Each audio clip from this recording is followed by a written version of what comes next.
तव्हां ॾिसी रहिया आहियो THE न्यूज़ वगण मां फेरोज़ गुल जी रिपोर्ट पेश कजी थी।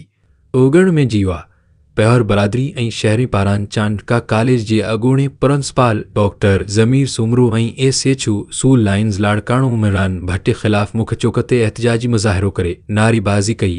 इन मौक़े ते सहाफ़ीन अॻियां दानींदे हाफ़िज़ अब्दुल ख़ालिक प्यार अब्दुलफ़ोर पौर मुमताज़ वगण पुला वगण ऐं ॿियनि चयो त कुझु ॾींहं अॻु लाड़काणे जे सूल अस्पताल में डॉक्टर ज़मीर सुमरो ऐं अमले जी संगीन ग़फ़लत सबबि गोटियारो दी रुआसी पोरियत असद प्यार तड़पे फ़ौत थी वियो हो।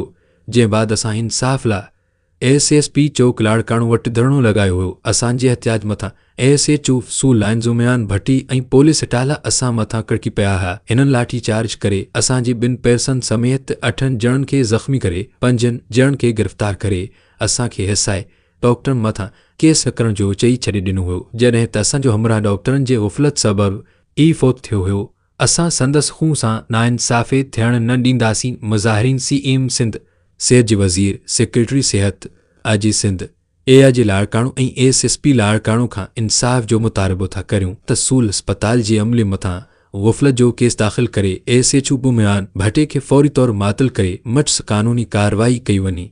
जेकॾहिं असां सां इंसाफ़ न कयो वियो त असां कोर्ट में वेंदासीं।